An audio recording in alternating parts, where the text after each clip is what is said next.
आज मैं आपके लोकप्रिय अध्याय हिमालय पर चर्चा कर रहा हूँ। हिमालय का अध्ययन करेंगे हम लोग मिलकर, और हिमालय का जो वीडियो होगा 3 भागों में विभक्त होगा।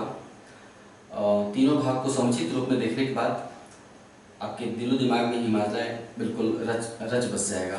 कहीं से कोई शंका समाधान नहीं रहेगा। बस तीनों वीडियो आप बारी बारी फॉलो कर लीजिए। हिमालय की इस पहले वीडियो में हम हिमालय की प्रमुख विशेषताओं और हिमालय की निर्माण प्रक्रिया पर चर्चा करेंगे कि हिमालय की उत्पत्ति किन कारणों से हुई उस पर, और हिमालय की प्रमुख विशेषताओं पर। इस पहले वीडियो में हिमालय की श्रेणियों और चोटियों पर चर्चा नहीं करेंगे, क्योंकि हिमालय की 3 श्रेणियां हैं। उसके उत्तर में ट्रांस हिमालय है, तो हिमालय की श्रेणियों पर चर्चा नहीं करेंगे, चोटियों पर भी नहीं, घाटियों पर भी नहीं। हिमालय की प्रमुख विशेषताओं पर बात होगी और हिमालय की निर्माण प्रक्रिया पर। आइए देखते हैं प्रमुख विशेषताओं के विषय में। हिमालय जो है कि पूर्व पश्चिम दिशा में विस्तृत दुनिया की सबसे लंबी पर्वत श्रेणी है। एंडीज का विस्तार उत्तर दक्षिण में है, रॉकी का विस्तार भी उत्तर दक्षिण में है, और ग्रेट डिवाइडिंग रेंज का विस्तार भी उत्तर दक्षिण दिशा में है। यूराल पर्वत भी एटलस में देखिए, ये सारे पर्वत उत्तर दक्षिण दिशा में विस्तृत है। लेकिन जब बात आएगी पूर्व पश्चिम में फैले, जब पूर्व पश्चिम में फैले पर्वतों की बात आएगी तो हिमालय उनमें सबसे लंबा है। तो फैक्ट क्या बनता है, कौन पूर्व पश्चिम में विस्तृत कौन सी पर्वत श्रृंखला सबसे लंबी है? पूर्व पश्चिम में विस्तृत हिमालय पूर्व पश्चिम में विस्तृत श्रृंखलाओं में सबसे लंबी पर्वत श्रृंखला है। ओके, दूसरा फैक्ट, हिमालय की लंबाई 2500 किलोमीटर है, 2500 किलोमीटर। कहां से कहां तक? जम्मू कश्मीर में हिमालय पर एक पर्वत चोटी है, नाम है नंगा पर्वत। नंगा पर्वत नाम भले है, नाम वो है हिमालय की चोटी, हिमालय की सबसे पश्चिमी चोटी नंगा पर्वत। और हिमालय की सबसे पूर्वी चोटी नामचा बरवा, अरुणाचल प्रदेश में पड़ता है। नामचा बरवा अरुणाचल प्रदेश के उत्तर में है तिब्बत, अरुणाचल प्रदेश के उत्तर में तिब्बत है, चीन के अंतर्गत। तो जो नामचा बरवा पर्वत चोटी है, हिमालय की सबसे पूर्वी चोटी, वो तिब्बत पठार के अंतर्गत आ जाती है। तो हिमालय का विस्तार नंगा पर्वत से लेकर, जम्मू कश्मीर में नंगा पर्वत से लेकर नामचा बरवा पर्वत चोटी तक 2500 किलोमीटर तक है। ठीक है। पश्चिम में हिमालय की चौड़ाई अधिक है, पूर्व में हिमालय सकरा हो गया है। पश्चिम में हिमालय की चौड़ाई अधिक है, पूर्व में हिमालय सकरा हो गया है। लेकिन इसका प्रभाव ये पड़ा है कि सकरा होने के चलते हिमालय की ऊंचाई पूर्व में बढ़ गई है, यानी पूर्वी हिमालय अपेक्षाकृत अधिक ऊंचा है, क्योंकि सकरा हो गया है तो अधिक उठ गया है हिमालय। कोई भी वस्तु जब सकरी होगी तो उसकी ऊंचाई उठ जाएगी। ठीक है, तो पश्चिम में चौड़ा है और पूर्व में सकरा, लेकिन ऊंचा है पूर्व में हिमालय। हिमालय का आकार चापाकार है, अर्थात धनुषाकार है, आप देख ही रहे हैं। हिमालय का क्षेत्रफल 5 लाख वर्ग किलोमीटर में है, 5 लाख वर्ग किलोमीटर में हिमालय विस्तृत है। हिमालय के उत्तर में तिब्बत पठार है, चाइना में। हिमालय के उत्तर में तिब्बत पठार है, और तिब्बत पठार के उत्तर में कौन सी पर्वत श्रेणी है? क्युनलुन। हम इसके पहले विश्व भूगोल में जब पर्वत पठार पढ़ा रहे थे तो हमने बताया था कि भारत के उत्तर में, मध्य एशिया में पामीर पठार है। पामीर पठार से कुछ पर्वत श्रेणियां निकली हैं, उनमें से एक है क्युनलुन। क्युनलुन पूरब की ओर चला गया है चाइना में। तो हिमालय के उत्तर में हिमालय के उत्तर में तिब्बत, और तिब्बत के उत्तर में क्युनलुन पर्वत श्रेणी है। ठीक है। हिमालय पूर्व और पश्चिम, हिमालय अपने पूर्वी छोर पर और पश्चिमी छोर पर दक्षिणवर्ती मोड़ दर्शाता है। आप देख रहे हैं दक्षिण में मुड़ गया है, यहाँ भी और यहाँ भी।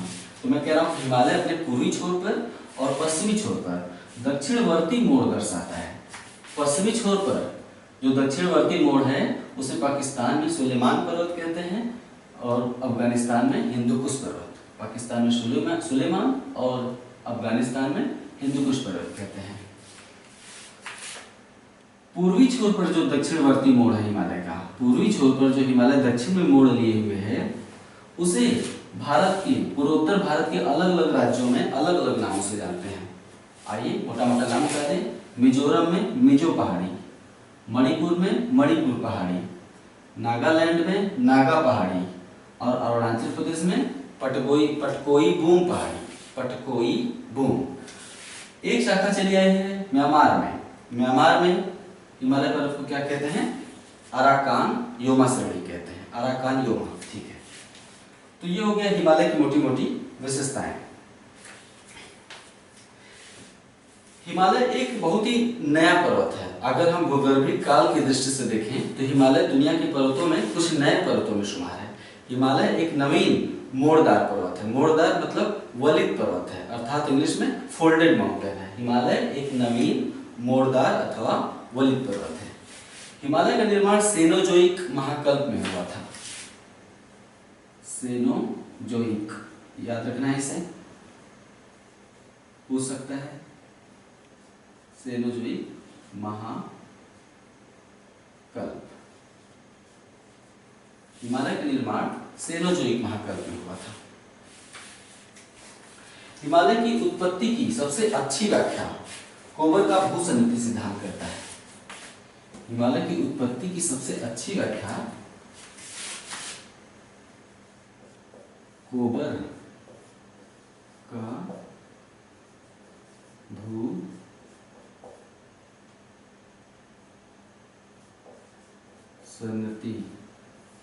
सिद्धांत।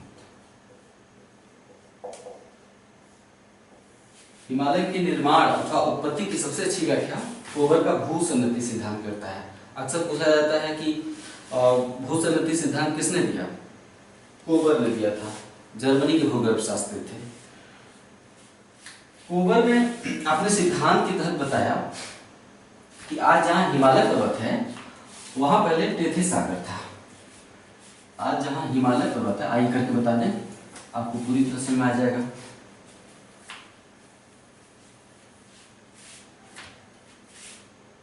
कोबर ने बताया कि आज जहां हिमालय पर्वत है वहां पहले टेथिस भूसन्निधि था।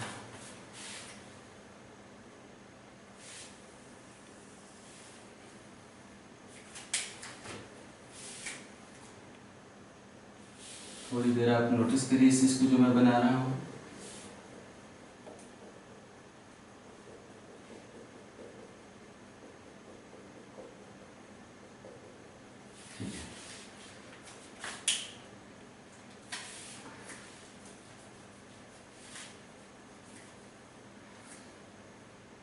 टेथिस सागर था। आज जहां हिमालय है वहां पर टेथिस सागर था। ये हो गया सागर का जल, है ना। जहां हिमालय है वहां पे टेथिस सागर था। टेथिस सागर कोई अचानक से उभरा हुआ सागर नहीं था। भारत के पूर्व में क्या है? बंगाल की खाड़ी। पश्चिम में क्या है? अरब सागर। तो अरब सागर और बंगाल की खाड़ी का ही उत्तर की ओर विस्तार था। यानी जो टेथिस सागर था पूर्व में बंगाल की खाड़ी से मिलता रहा होगा, हम ऐसी कल्पना कर रहे हैं। ये बात कोबर ने नहीं कही, समझने वाली बात है। टेथिस सागर पूर्व में बंगाल की खाड़ी से मिलता रहा होगा और पश्चिम में अरब सागर के जल से मिलता रहा होगा। और भारत कितना था? इतना था। भारत कहां से टूट कर आया था? अफ्रीका से उत्तर की ओर प्रवाहित हो रहा था भारत। अभी भी भारत उत्तर की ओर जा रहा है। अभी भी भारत उत्तर पूर्व की ओर प्रवाहित हो रहा है। मूल भारत इतना ही था जो अफ्रीका से अलग हुआ था। ये सब बातें कोबर ने नहीं कही हैं, दूसरे सिद्धांतों से पता चलती है। ये सब बातें कोबर का सिद्धांत भी दूसरे सिद्धांतों से मेल खाता है, जैसे प्लेट टेक्टोनिक थ्योरी। ये सब बातें जो मैंने बताई हैं, टेथिस सागर और किनारे का जल, अरब सागर और बंगाल की खाड़ी का जल टेथिस सागर से मैच कर रहा है, मिल रहा है, और भारत अफ्रीका से टूटकर उत्तर की ओर आया। ये सब बातें प्लेट टेक्टोनिक थ्योरी से पता चलती है। तो कोबर का जो भूसन्निधि सिद्धांत है वो क्या कहता है कि आज जहां हिमालय है वहां पर टेथिस सागर था। कोबर ने सागर शब्द का प्रयोग नहीं किया है, कोबर ने भूसन्निधि शब्द का प्रयोग किया है। टेथिस भूसन्निधि। कोबर ने इस टेथिस सागर को क्या नाम दिया है? टेथिस भूसन्निधि। कोबर के अनुसार आज जहां हिमालय है वहां पर टेथिस भूसन्निधि थी। टेथिस भूसन्निधि के दक्षिण में गोंडवाना लैंड था। गोंडवाना लैंड। टेथिस भूसन्निधि के उत्तर में जो भूभाग था उसे क्या कहते थे? क्या कहा है कोबर ने? अंगारा लैंड। कोबर के अनुसार टेथिस सागर के दक्षिण में गोंडवाना लैंड था और टेथिस सागर के उत्तर में अंगारा लैंड था। कोबर के अनुसार दोनों भूखंडों पे नदियां बहती थी। दोनों भूखंडों पे नदियां बहती थी। यह नदियां कोबर के अनुसार गोंडवाना लैंड और अंगारा लैंड पर बहने वाली नदियों ने लंबे समय तक टेथिस सागर में अवसादों का निक्षेपण किया। नदियां क्या बहती हैं? बालू और वो चट्टान बहाती, कई तरह के चट्टानी टुकड़े और बालू बहाती रहती हैं नदियां। ठीक है, तो कोबर के अनुसार अंगारा लैंड और गोंडवाना लैंड पर बहने वाली नदियों ने लंबे समय तक टेथिस भूसंनति में अवसादों का निक्षेपण किया, जिससे टेथिस भूसंनति में मलबा जमा होने लगा। ये प्रक्रिया लाखों वर्ष तक चल रही है। तो टेथिस भूसंनति में मलबा जमा होने लगा। मलबा जब लंबे समय तक जमा होता है एक के ऊपर एक, तो नीचे वाला जो हिस्सा होता है मलबे का, वो धीरे धीरे दबाव के चलते चट्टान में बदल जाता है। कोई भी मलबा एक लंबे समय तक अगर दबाव में रहे तो वो चट्टान में बदल जाता है। तो कोबर के अनुसार टेथिस भूसंनति में लंबे समय तक नदियों द्वारा अवसादों का निक्षेपण होने लगा, जिसके चलते टेथिस भूसंनति में मलबा जमा होने लगा। ये देखिए मलबा, जैसे जैसे मलबा बढ़ता गया, दबाव के चलते टेथिस भूसंनति में अवतलन होने लगा। किसी भी चीज में आप बहुत ज्यादा बोझ डालेंगे तो नीचे की ओर झुकता है। कोबर ने कहा कि टेथिस भूसंनति नीचे की ओर अवतलित होने लगा। इसका जो निचला तल है और नीचे जाने लगा। नीचे जाने से टेथिस भूसंनति में और ज्यादा जगह बन गई, आयतन बढ़ गया इसका, जिससे अवसादों को भरने के लिए और जगह मिल गया। परिणाम स्वरूप और अवसाद भर गए। जैसे जैसे अवसाद भरते गए, टेथिस भूसंनति का और अवतलन होता गया। परिणाम स्वरूप और ज्यादा अवसाद भरते गए टेथिस भूसंनति में। आप समझ रहे हैं? छोटी सी बात है, आप इसे समझ लेंगे, हिमालय एकदम माइंड में आ जाएगा। कोबर के अनुसार एक समय ऐसा आया कि अवतलन होने से टेथिस भूसंनति में सिकुड़न होने लगा, अर्थात उसकी चौड़ाई घटने लगी। यानी इधर से भी दबाव पड़ने लगा और इधर से, आप देख रहे हैं दोनों, एक तरफ तो अवतलन हो रहा है, ये एरो दिखा रहा है कि नीचे की ओर अवतलन हो रहा है, और ये दोनों एरो दिखा रहे हैं कि उसमें दोनों तरफ से दबाव पड़ रहा है, जिससे उसकी चौड़ाई, देखिए इसकी अपेक्षा चौड़ाई घट गई। किसी भी वस्तु में जब अवतलन होगा तो स्वाभाविक सी बात है कि अगर लंबाई बढ़ेगी तो उसकी चौड़ाई घट जाएगी। ठीक है, तो अवतलन होने से एक समय ऐसा आया जब टेथिस भूसंनति की दोनों ओर जो भूखंड थे, दोनों ओर, एक तरफ का भूखंड ये और दूसरी तरफ का भूखंड अंगारा लैंड का और दूसरी तरफ का गोंडवाना लैंड का, तो इधर हो गया अंगारा लैंड और इधर हो गया गोंडवाना लैंड। आप कल्पना कर रहे हैं, अंगारा लैंड और गोंडवाना लैंड। तो अवतरण होने से दोनों ओर का जो दृढ़ भूखंड था उसमें सिकुड़न हो गया। टेथिस भूसंनति में सिकुड़न होने से उसमें जमा अवसादी चट्टान में वलन होने लगा, मोड़ पड़ने लगे। ठीक है, ये है मोड़। कोबर कहते हैं कि मोड़ पड़ने की क्रिया दोनों किनारों पर ही अधिक हुई। मलबे के दोनों किनारों पर ही मोड़ पड़ने की क्रिया अधिक हुई। बीच का जो भाग था वो समतल रूप में ही ऊपर की ओर उठ गया। जो बीच का भाग है वो समतल रूप में ही ऊपर उठ गया और दोनों किनारों पर मोड़ पड़ गया। इधर वाला मोड़ हिमालय है, इधर वाला मोड़ क्युनलुन है और बीच वाला भाग तिब्बत है। ठीक है, यानी यहाँ पे हिमालय है, उसके उत्तर में तिब्बत पठार है और तिब्बत पठार के उत्तर में क्युनलुन पर्वत श्रेणी है। तो हिमालय की उत्पत्ति की सबसे अच्छी व्याख्या कोबर का भूसंनति सिद्धांत करता है, ऐसा माना गया है। ये देखिए हिमालय, उसके उत्तर में तिब्बत का पठार और उसके उत्तर में क्युनलुन पर्वत श्रेणी।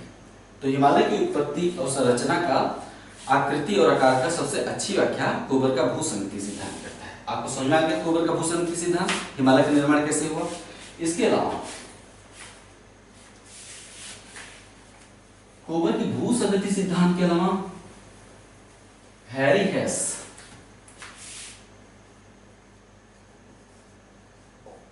हेस का प्लेट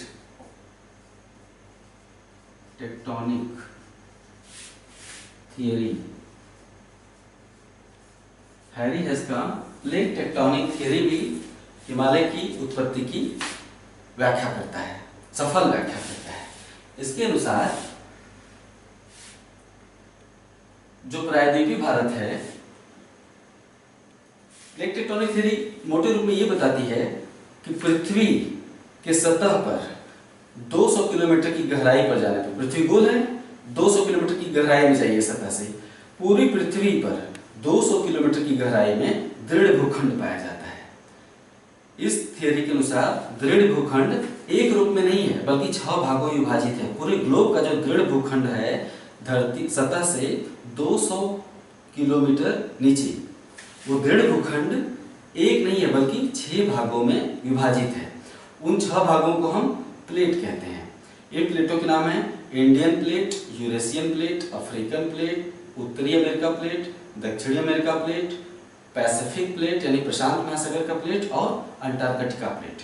6 प्लेटों में दुनिया का जो दृढ़ भूखंड है धरती का, वो 6 प्लेटों में विभाजित है। थियरी के अनुसार ये प्लेटें स्थिर नहीं है बल्कि गतिशील हैं। गतिशील होने के चलते अगर 2 प्लेटें दूर जाएंगी तो निश्चित रूप से कहीं न कहीं 2 प्लेटें टकराएंगी और एक दूसरे के नीचे घुसने का प्रयास करेंगी। अगर पृथ्वी गोल है और 2 प्लेटें एक दूसरे से दूर जा रही हैं तो इसका मतलब है कि 2 प्लेटें आपस में टकरानी तय है। तो इंडियन प्लेट, भारत किस प्लेट के ऊपर है? भारत इंडियन प्लेट के ऊपर है। प्लेट टेक्टोनिक थ्योरी के अनुसार इंडियन प्लेट उत्तर की ओर प्रवाहित है। ठीक है, इंडियन प्लेट उत्तर की ओर प्रवाहित होते हुए जब यूरेशियन प्लेट एशिया और यूरोप के नीचे जो प्लेट है उसे क्या कहते हैं? Eurasian plate.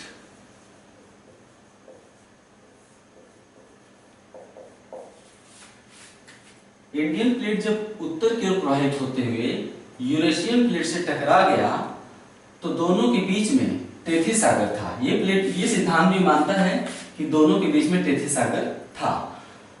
तो टकराने के परिणाम स्वरूप दोनों के बीच में जो टेथी सागर था उसमें जमा अवसादी मलबे में वलन की क्रिया होने लगी।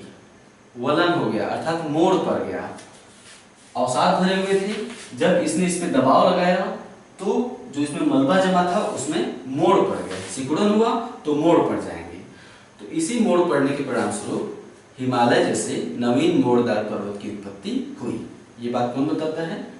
हैरी हेस का प्लेट टेक्टोनिक थ्योरी।